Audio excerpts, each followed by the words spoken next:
Welcome back to the show for business owners, your first 1,000 clients. I'm your host, Mitch Russo, and I've been an entrepreneur, business owner, corporate CEO, venture capitalist, and company founder for the last 30 years.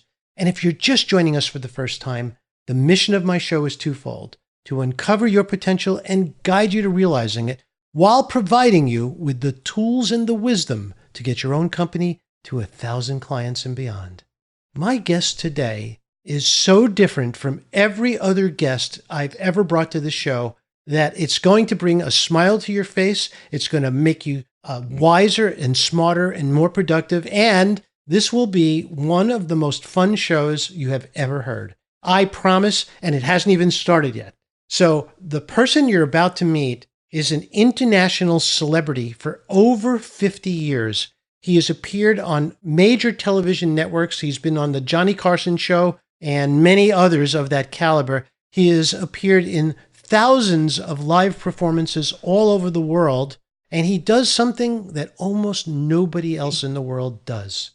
He is a mentalist, and I'd like to introduce you to him. His name is the Amazing Kreskin. Now, if you're over 50, you'll know that name. If you're not, pay attention, because we're about to speak with one of the masters of publicity, of promotion, and incredible talent.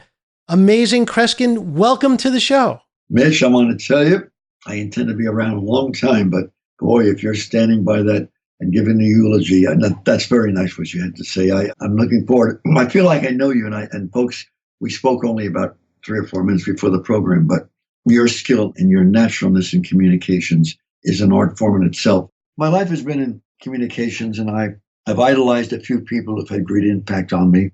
And Steve Allen, before he died, sent me. Steve Allen was a legendary person in broadcasting. You know who he was, and a lot of you young people don't. But Carson took his place, and then Steve Allen went on his own with a late night show that all the high school and college students watched. But he said to me, Kreskin, you must do this man's life because he's going to be a forgotten giant. Andy Rooney, who of course did the closes on 60 Minutes all those years, also worked for this man and said the tragedy of it is that he will be the forgotten giant in the history of broadcasting. It's almost a sin that broadcasters don't know who he was, but the most powerful single figure who ever existed was Arthur Godfrey. Wow. Stories behind that man. They want me to write a book because had the president and vice president been assassinated at that period, it was quietly decided by the U.S. government that Godfrey would take over the nation. All his thing was, and when the Daily News in New York heard me talk about this a few years ago, they said it had a piece saying Kreskin is what he's talking about. And then they found out, and one of the guys said, oh my God, tragedy happened during the McCarthy era where everybody was afraid of attacks.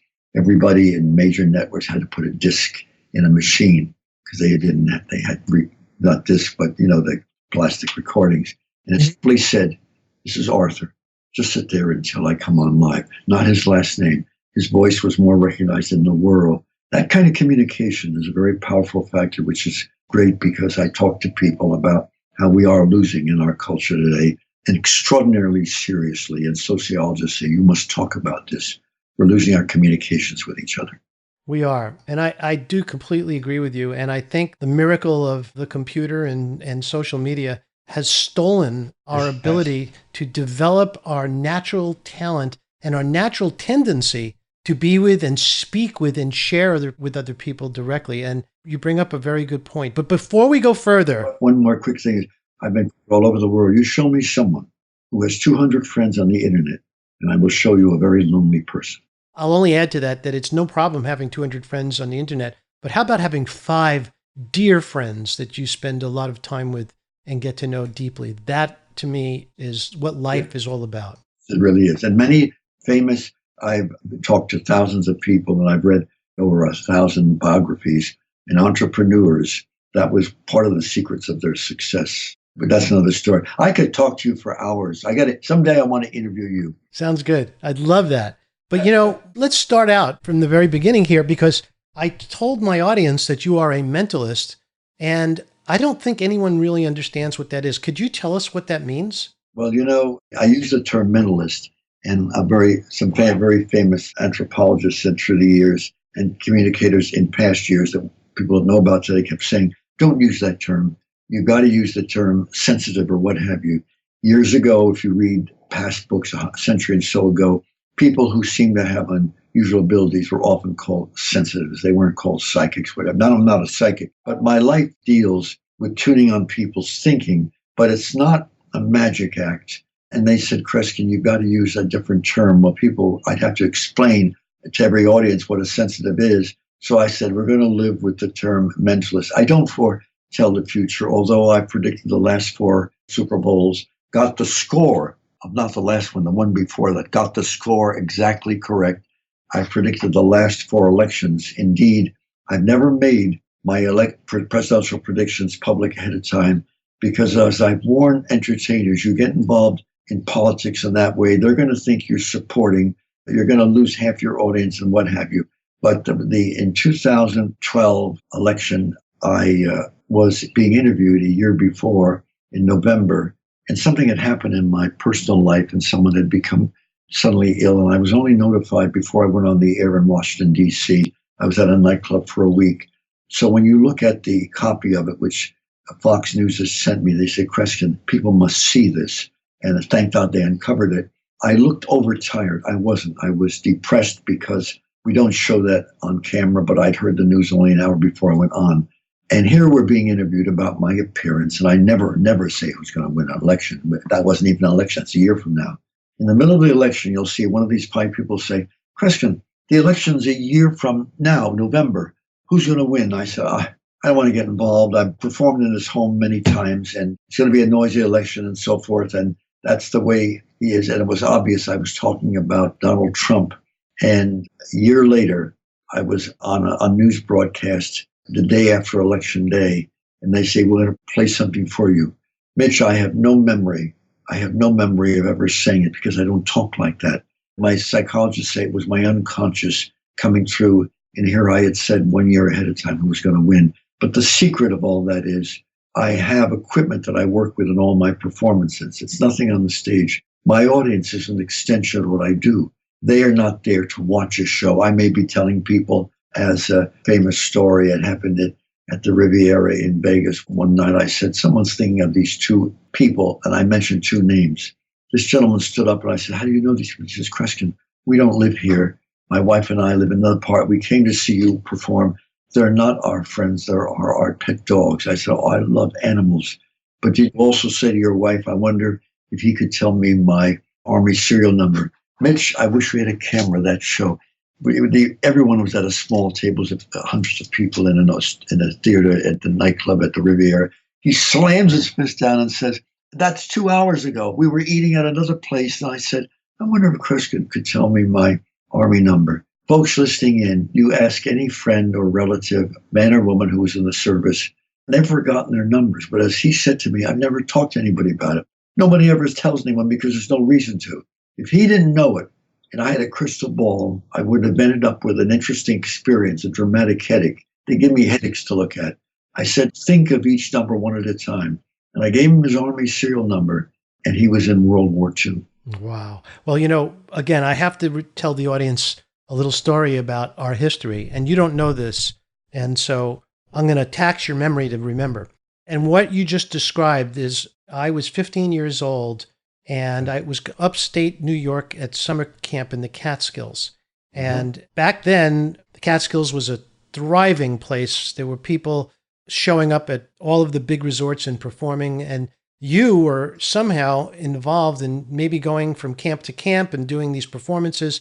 And I was a waiter at the camp. So I was kind of like, yeah. So I was like staff, So the manager calls me up and says, look, we have this guy, he's going to be performing tonight, but he has a really weird request. I said, what is it? He goes, he wants us to hide his check. And so I want you to go and put his check somewhere. You don't tell me, you don't tell anybody. You and these 2 guys go hide the check. And so my friends and I go out and we go into the woods and we find a tree and a rock. And so we kind of... A tree and a rock, it all comes back. So we put your check under the rock.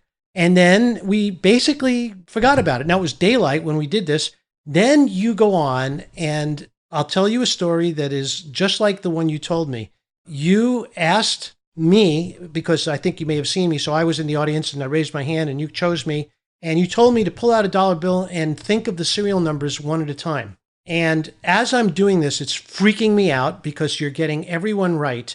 So then I stopped and thought of a wrong number to confuse you. And you know what you said? You said, I'm getting one number, but I'm seeing another.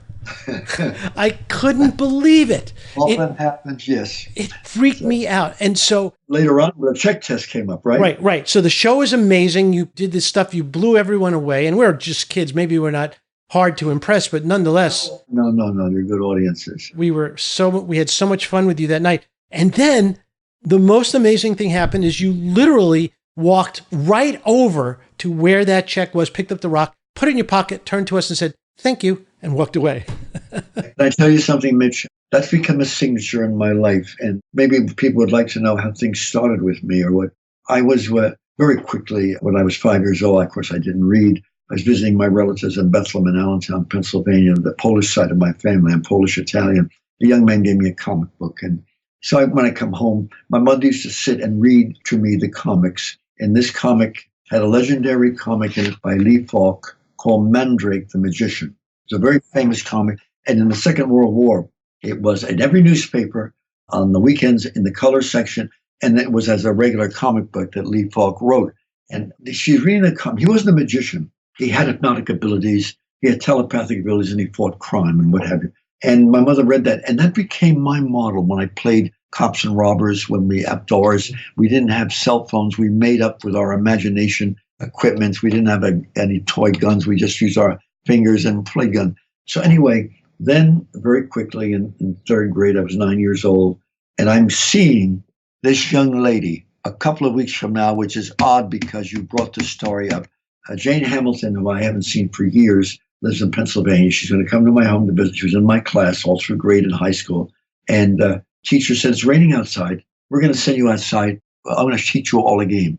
So she sends Jane Hamilton out into the hallway at Lincoln School where we are in New Jersey. And we hide a beanbag. And I remember we put a cloth bag we put in someone's desk. So she brings Jane back in and says, "Jane, walk around. Your classmates will say they've hidden something. They'll say you're getting warmer if you're near it, you're cold if you're not near it, if you're close to it, you're hot." And she finally found it. Mitch, I was obsessed with this game. I'm walking home. I was absolutely obsessed. My brother was 3 years younger. He was already home from early grade school, and my mother was at shopping. My father was at work. I said, "Let's go over to Grandma and Grandpa's house." They were from Sicily. They didn't speak English. I loved them passionately. Walked over to the house 10 minutes from where we lived. He had built a house with his own hands. They rented the downstairs to make ends meet. I said, "Hide a penny upstairs in Grandma and Grandpa's house." He goes upstairs. Grandpa's working. Grandma doesn't know what's going on. He hides it somewhere. He calls me. I go upstairs. My brother's standing in the kitchen. My grandmother's sitting there, and she was a chef for royalty in Sicily, but now they lived in New Jersey. And I'm walking through the kitchen, an old-fashioned large kitchen, walking to my uncle's bedroom. He was at work, and I'm short, so I climb up on a chair, found myself reaching behind a curtain rod and felt the penny. Then I realized I'd never told him to talk to me. It got around the family. At private gatherings, similar things happened. Then in fourth and sixth grade, my teacher, Miss Galloway, set aside during show and tell my attempting to read the thoughts of my audience. And by the time, Mitch, I was outside of sixth grade and junior high, I was already doing performances, getting big money in those days, $5 an appearance. Then in ninth grade, I did a performance to raise funds for the school. It was 2.5 hours, and my career was already moving on. And I found out, Mitch, and this is a message for all of you who perhaps support others and have added to other people's lives. I did not know this 2 years later, after I'd gotten my degree in psychology at Seton Hall. I was performing everywhere.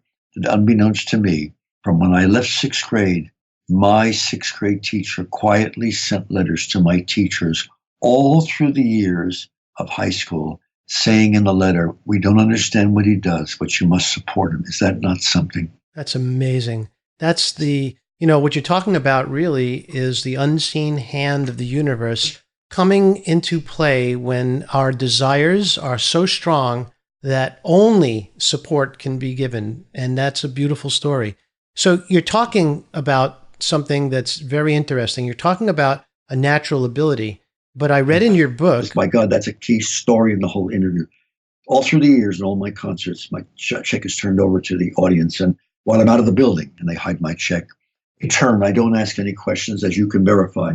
The committee who hit it concentrate. If I fail to find it, that money goes to the company that booked me or where I went the most. And people say, have I ever failed? Yes, I failed 11 times. That's not many out of over 3,000. But the most famous failure took place in New Zealand, where I've been back there many times, but the second night at this theater, I failed.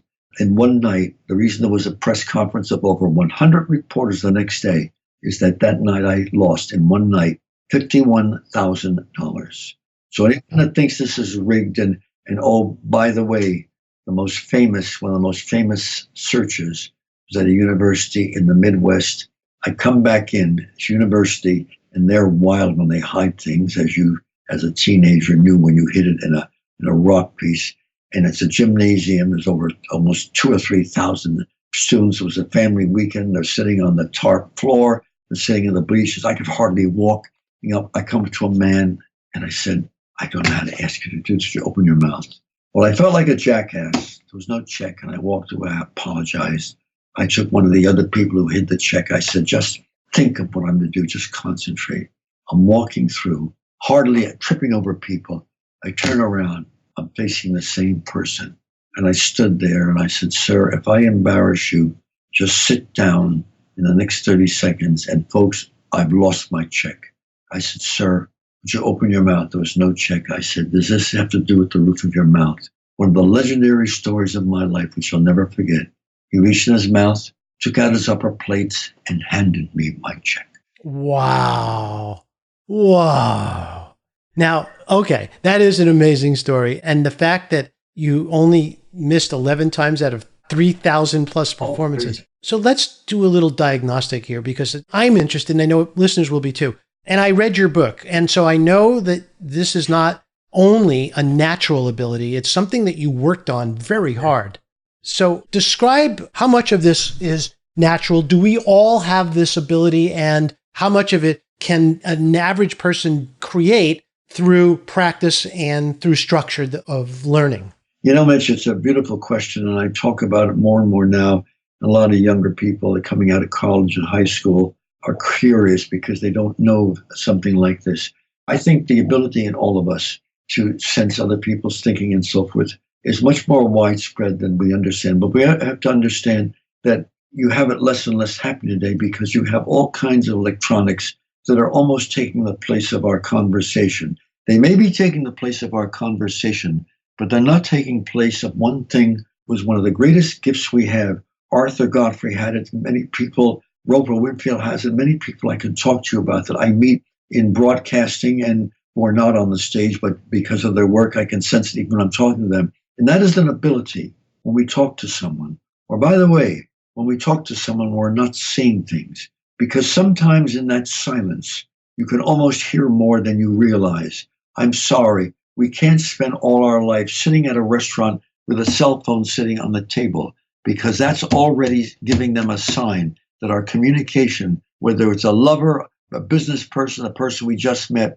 we can't say, well, that's going to possibly interrupt our thinking, because that's not what life is all about. There's a gift called empathy, and it's the ability to feel the way someone else feels. And that's a disappearing gift because some people don't even have a concept of what it is.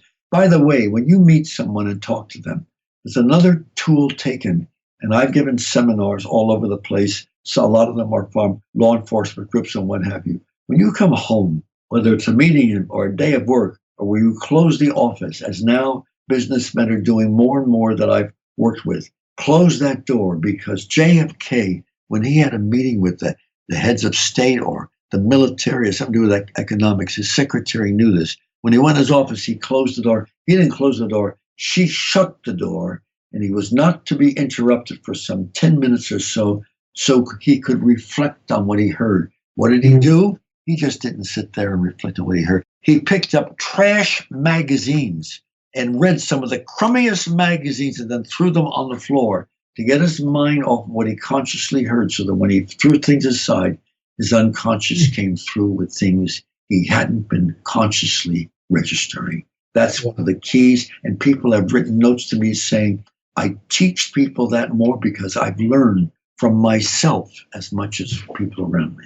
I never heard of anything like that before. That's, By the way, what did Einstein do? Because people say to me, Kreskin, when you tell the story, we verify this. Oh, one of the great minds of all time, one of the great geniuses, and he performed that. He worked at the university here in New Jersey, and when I performed that, they say, Kreskin, we want you to come into the private files and so forth. What did he do? With all the advice and all the learning, many a day, he shut everything down, walked to the edge of a pond that had a lake near where he was, got in a canoe and went to the middle of the lake. And when the canoe got to the middle of the lake, he had no one rowing it for him. He pulled the oars in and sat there and let the canoe just drift. We need to spend time with ourselves.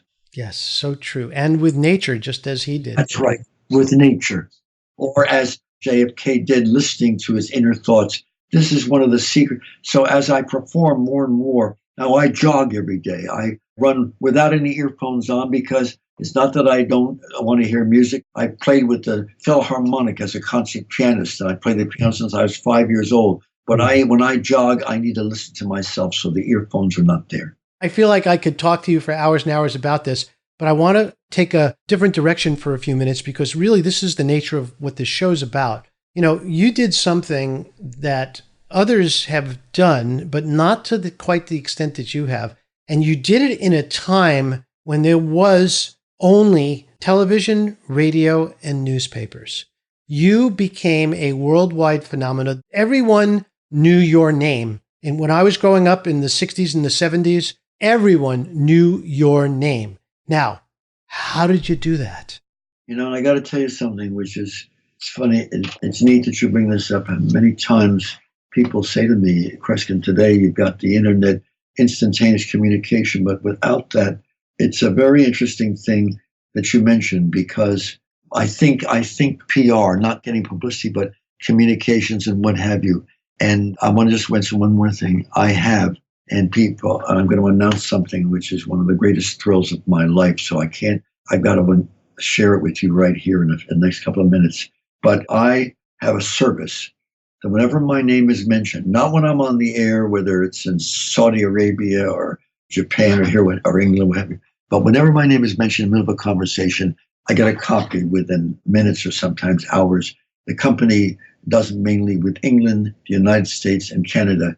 And we get scores of mentions constantly, day after day, mainly in political conversations, sports coverages, and then a lot of the soap operas. They'll say, what do you think? I'm Kreskin.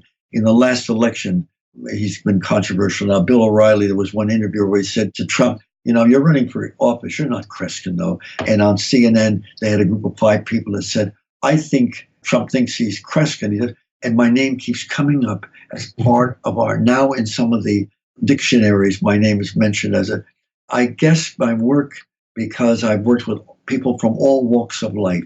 And I've had a rule through the years. I did 88 Carson shows. It says 61, but NBC had erased the first 2 years in the days when they didn't think holding on to shows was that important. Nevertheless, I did far more shows than anyone in the history of the series. So when Jimmy Fallon, when I'm on with him, he sits off the show and says, you got to talk to me about Carson. The man was a legend. And to show you, I'll give you a hint of why in books now, and I read 4 books a night. And Howard Stern would answer the people to say it can't be because a reading expert was on 2 years ago. And I was on with Stern, and the guy says, that can't be done and so forth. No, to read a novel takes me 15 to 22 minutes. And that means that I don't mean skimming. I just happen to be able to do this. I've been on talk shows that run 5 hours, and the authors did not know that we're on an hour each of the shows. The gentleman who does the show will tell you I sit 20 minutes before and read every one of the books they wrote. And they say, well, when did you get time? A week or so ago. But my library, which is added to my house, is now 8,000 books. I have to tell you this, and I want to give all of you a hint. You want to learn more of what's going on in the world, just go to NBC and go to Fox and walk in the news department.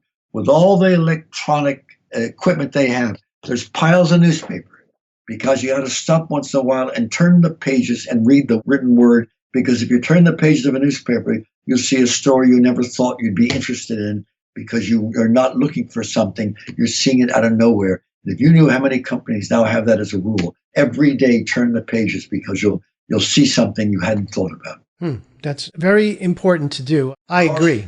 So Carson, by the way, when Steve Allen left the show and went on, he had his own show, and Carson knew who I was. It was in the 60s, and I wasn't that well known. And Steve Allen flew me back to L.A. and says, we got a young man who has an unusual gift. We're all interested in ESP.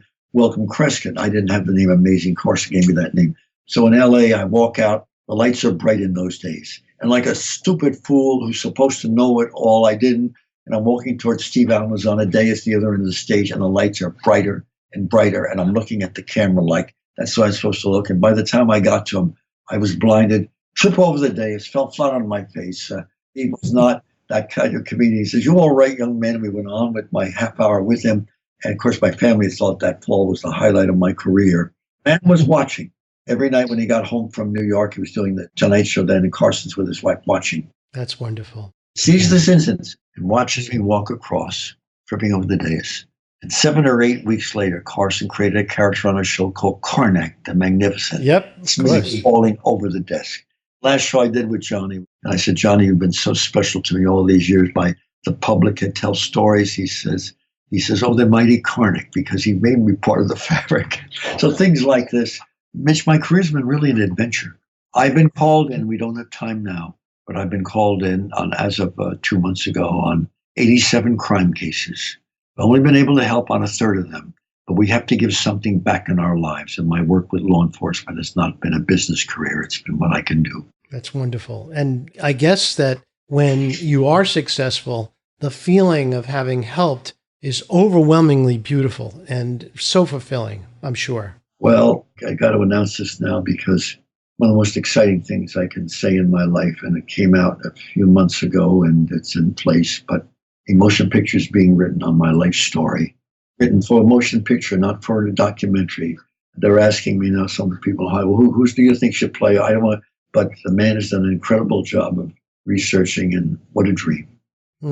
Well, of course, once again, we get back to the point of this didn't happen by accident. I mean, there's a force in the world, in the universe, call it God, call it spirit, call it whatever you want, that allows and basically provides the way for us to have the life that we have.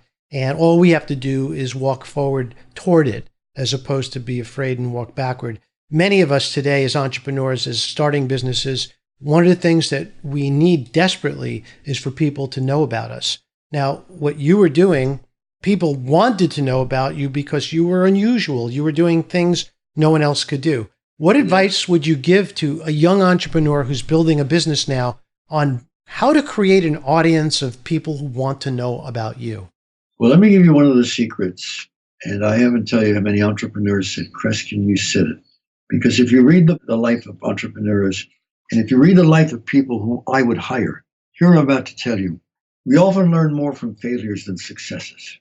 Things don't work out. When things break down, we find ways of overcoming it. That's the real success. I'm not interested in people who have a sense of entitlement and so forth, because that's not what life is all about. You show me a list of people who've made it, and that's very common in show business itself.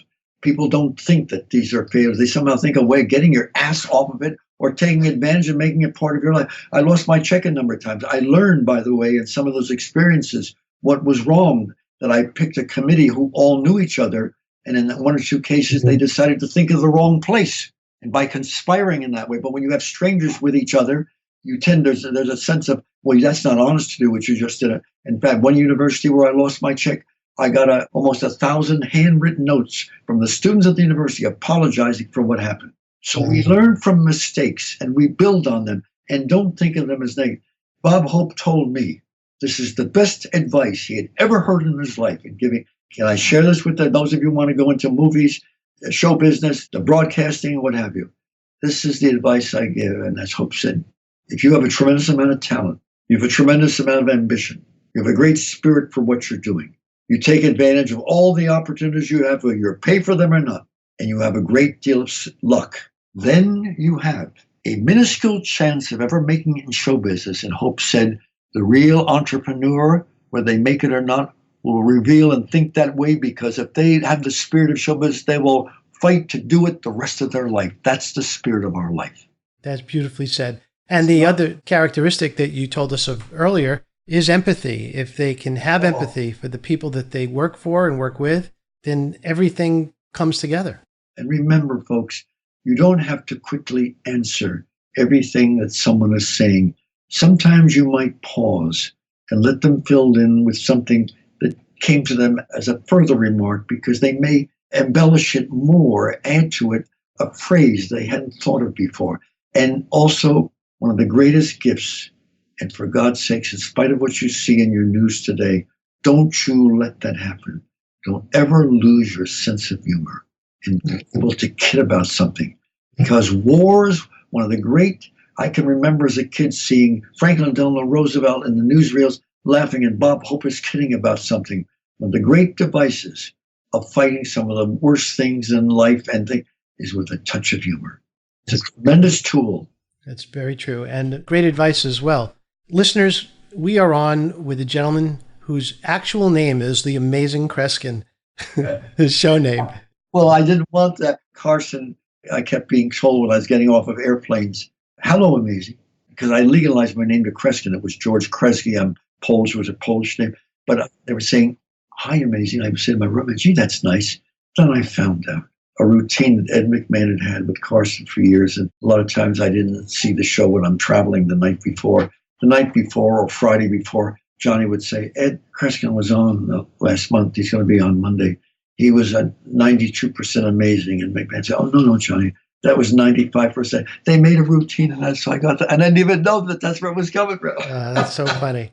Well, I remind my listeners throughout the show where they are. So listeners, you are listening to the Amazing Kreskin, and everything he says today, every word we say together is going to appear on his page at yourfirst1000clients.com, including something special that's about to come up, which I'm not going to hint. I promised I wouldn't, so I won't hint about it. Said 1,000 special. By the way, the airline industry announced 2.5 years ago that at that point in my career, I've flown in my career a little over 3.5 million miles. Oh my goodness. Has anybody else ever matched that? I was on a United flight a month and 2 months ago, and I used to sit with all the pilots in the cockpit and we'd talk, but because of the security, it's understandable they can't do it anymore. But so we're about to take off, and the stewardess comes over and says, Kreskin, you got to come to the cockpit for a moment. So I walk over, and they knew me. I said, Kreskin, good to see you.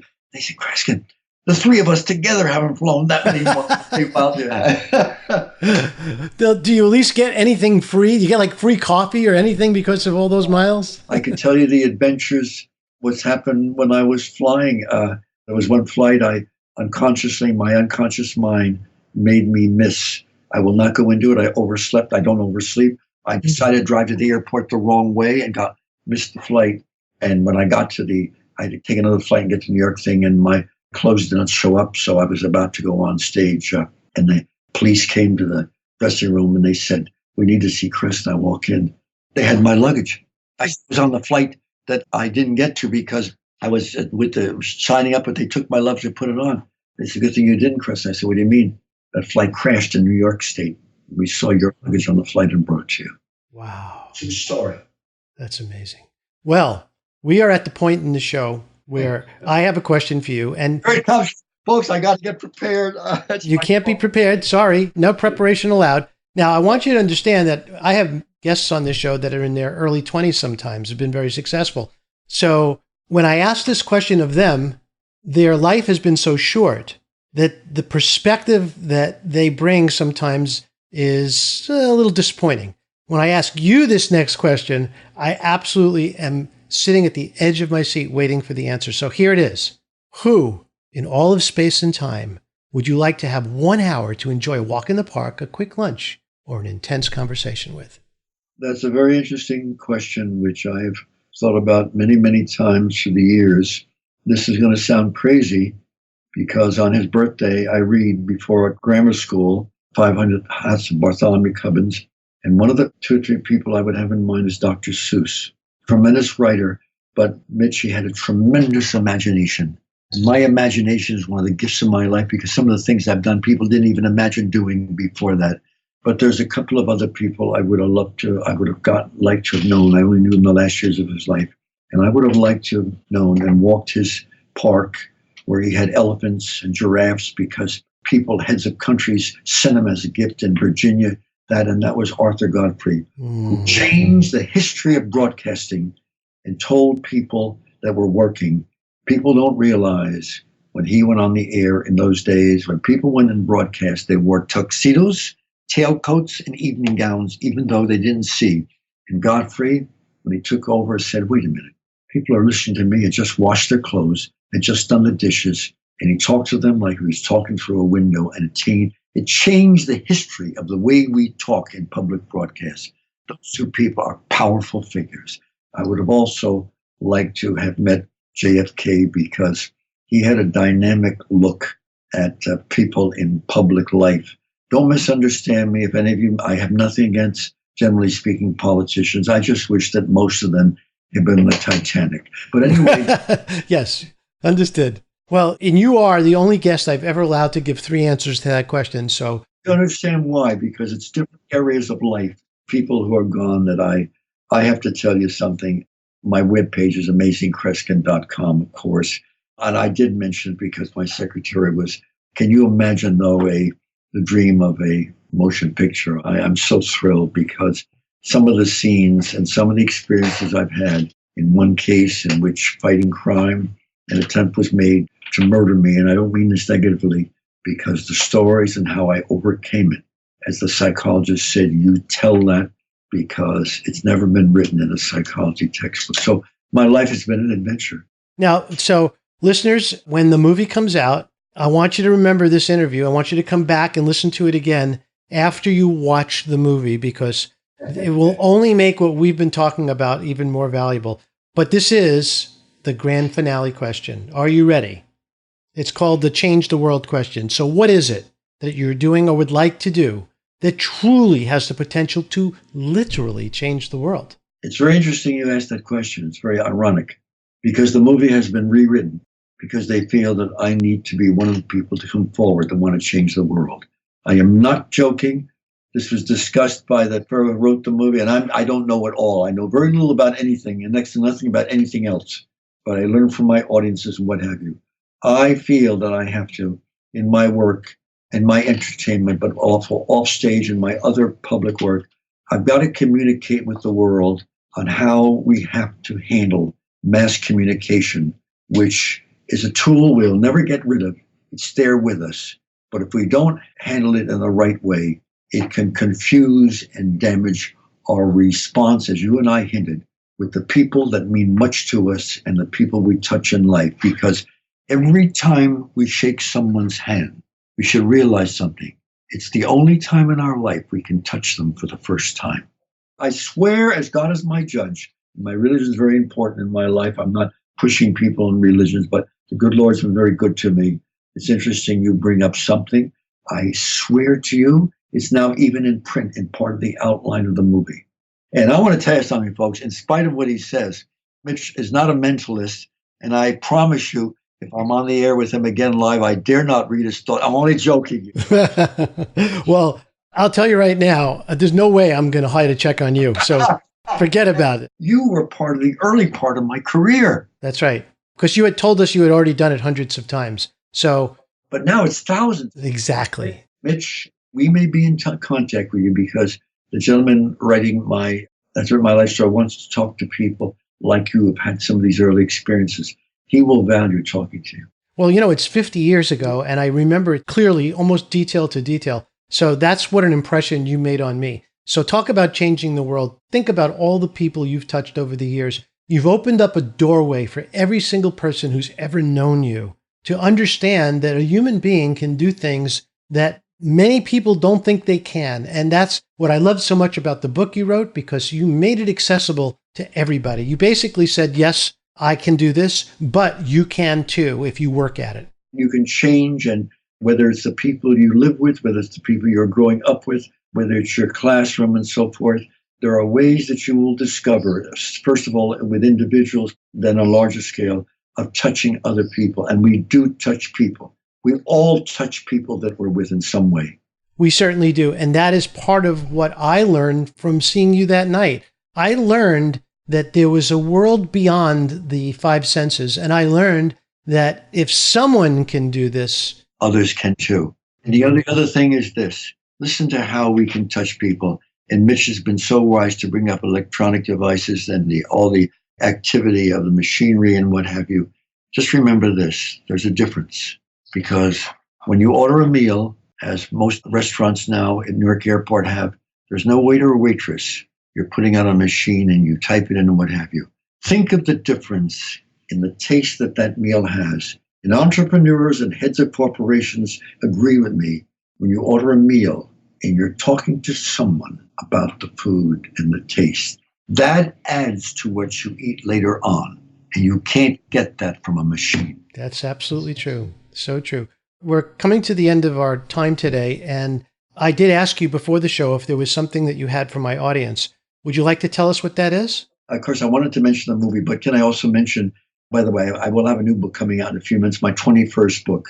But the current one you can get on Kindle. It's called Kreskin in Real Time. I got to tell you something. Can you see the book now, Mitch? Yes, I certainly can. It's my 20th book. And my books are not fiction books. They're experiences I've had because I travel so endlessly that I try to share some of the calamities, the crises, and what have you, so that maybe people are not going to imitate, but they can learn from how I navigated some of the crises, if you know what I mean. Well, thank you so much again. It's been such a pleasure chatting with you. And when I say this, I really and sincerely mean it. I do hope there is a way for you and I to maintain this beginning of a friendship and connection, because I would just love to meet you live in person. I'd love to, if you ever come to Florida where I am, I'd like to just buy you lunch and talk for hours. Mitch, I want to say this. I often close this way because I have 6 years of television that I commented at the end, but we will see each other. That I foresee, that I predict. But in the spirit of broadcasting, I'm not going to say goodbye. Let's just say to be continued. You got it. I love it. Again, thank you again so much for your time today. It was my pleasure. You've been listening to Your First 1,000 Clients with your host, Mitch Russo. Go to www.yourfirst1000clients.com for a free guide on how to get 1,000 of your own clients. And if you like this episode, please go to iTunes and subscribe, rate, and review.